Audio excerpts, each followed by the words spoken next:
We are back at it again here with another video with Invest for Tomorrow. To all the first time viewers and investors, welcome to the channel. To all the subscribers, welcome back. I'll ask for in returns for you to smash that like button to let me know you watch this video. It helps out the YouTube channel and lets me know you appreciate the time and effort I put into making these videos. Now, here we are with ATR. We're going to break down all the information and data going on in the charts, as well as why this is one of the top possible stocks to squeeze, and we're going to break it all down. But before we do, I want to share with you guys the opportunities I mentioned this morning over at the Discord, and if that's something that interests you, check out the link down below in the description, and we look forward to having you join us. And we're going to jump right into it here with ATR.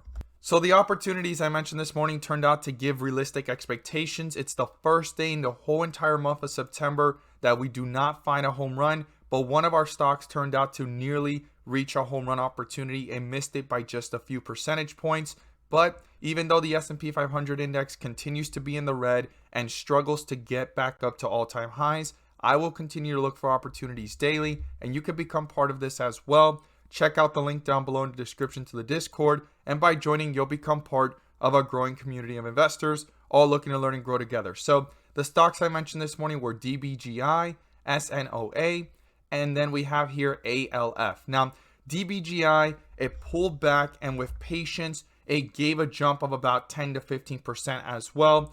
SNOA gave small jumps of 3 to 5%, but ALF turned out to be nearly a home run for the day. And here you can see it on the chart. When I mentioned it, it was going downwards towards the bell, sat sideways. I started watching ALF a little bit before the bell, and it took off to a highest point of nearly 10 to 15% in a matter of minutes, pulled back down and continued towards that 15% plus opportunity, pulled back down and continued again for a third 15% plus opportunity in the day, guys. The highest point was nearly 18% plus, almost reaching 20% to constitute as a highest point of possibility of a home run. Missed it by several percentage points, but this is what we strive for every single day. And if you want to become part of it, check out the link down below, and we look forward to having you join us. Let's jump into these charts. So here we are with ATR, and it continues to go lower, and it's in the 11s now after jumping back up towards the 13s, getting rejected at $14, and it's going downwards again, right? We started watching this one way back here in the 9s and 10s before it took off towards 18, and it went up nearly 100% since we started watching it, and why it was a possible stock to squeeze.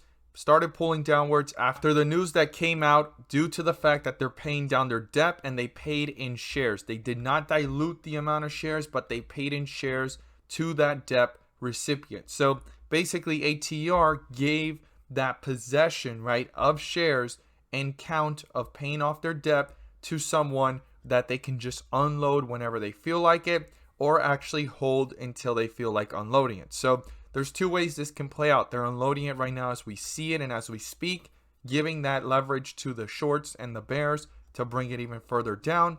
Or what's going on is the fact that the shorts are just covering and reshorting the stock, as I stated, due to the fact that the days to cover is so low. We're going to look at the data together right now, but that's the way this is looking. We've talked about the price target upgrades, and that right there has shown us just in the chart how important this was, but it hasn't even hit mainstream media. Like, no one's really talking about it. I don't know if they're going to use that in the near future to bring it back up and make hype and speculation come back towards ATR, but the $14 price target is the highest one, and you could see here how the stock went up towards it and rejected from that point. If they bring it out and they make it mainstream and pull it up from $11, $10, $9 all over again back up to 14, and it breaks through that, it could force eventually shorts to cover. But the way this is going to work for there to be a short squeeze, right, what you would call a short squeeze like the ones we've seen before, like this one right here and back here, is for the days to cover to go on higher and for the bulls to keep on pushing through resistance levels and not hand back over the charts and the stock itself to the shorts and to the bears. Because what they're doing is they are repositioning themselves and covering their shorts, but quickly right after making themselves shorts again. They need to transition from shorts and bears to bulls and stay as bulls so that this can continue going higher. Let's look at this together here. So right now, ATR has a short interest float of 28%. That goes to show you, right? We went from 36 to 33. Now it's showing 28. A lot of people were talking about how ATR has such a high short interest of almost 60%, 50%, but you could see it here. A lot of it has disappeared, right? Days to cover is 0.12. It went up a little bit, but it's still low. The borrow fee rate, though, is going back up, 91. And the short squeeze score is 97.82. That is very important. So when we talk about stocks early, this is an example of a stock that is early for a possible squeeze in the near future. First off, if those price targets start hitting mainstream media.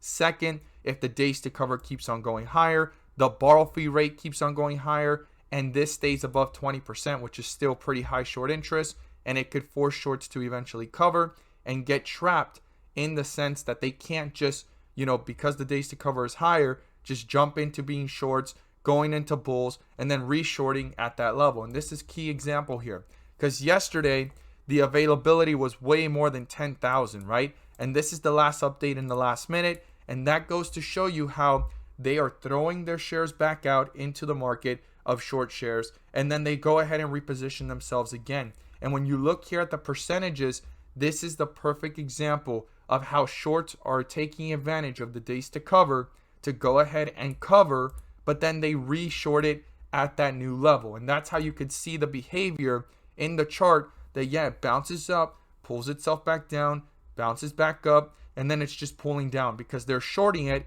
all over again here. They covered from down here, wherever they're covering from, they're covering, and then they're shorts again, and they just start pulling it down from there. And that's why we've seen such a significant drawback, and they're taking advantage as well from that peak there of $14 and creating a rejection, because that's the price target in the next 12 months. I mean, like, if you're just thinking about things from a technical and fundamental perspective, $14 is the expected price in the future based off analysis ratings, and that's from an upgrade. So what they're really doing is taking advantage of that rejection there, making it go lower, and there's a lot of psychology that comes into play with these charts. That's why I always talk about the charts is so important, and it shows you the behavior that is going on. So short shares volume daily is pretty high. They keep on throwing back those same short shares back into the availability, and then they redraw them, right, and become shorts at that new level, creating an effect where, yes, they go ahead and cover, and then quickly after, they're shorting it again. This needs to go higher, and this needs to continue to go higher so that there could be a squeeze like the ones we've seen before, and also the bulls can't get shaken and just keep handing back the chart to the bears and the shorts. Very important to be aware of that as well. Now, when we look at it here on the 30-minute, it shows weakness. When we look at it on the 1 day, we are going to see a shift, and this is an important shift. It was trying to hold itself back up like there was a reversal, but no, it's in a downtrend. This needs to reverse from here and go back into the same direction like we see here, right? Dark green to green, but here we're seeing dark green with red borders, okay? And this was dark green with green. It lost the momentum, and it's going downwards. If this shifts into red, we are in a downtrend, and then the next part of that whole entire equation and piece that's missing is the candlesticks that look just like this one, and that's when things get into extreme weakness, and we're going to have to watch this carefully. Now, the most important support level that we saw the lowest point in the last few weeks, and since we started talking about it, is literally $9. If it gets broken through, this could go into further weakness and pull back even further. But based off analysis ratings, there is an opportunity for this to reach $14, probably slightly break over it, but the only thing that's going to take it beyond that, back up to $17, $18, and even $19, is a short squeeze, and it does have all the short squeeze prerequisites, right, for there to be a squeeze, but the days to cover is giving that flexibility to the shorts to play around with this chart and do what they want, guys.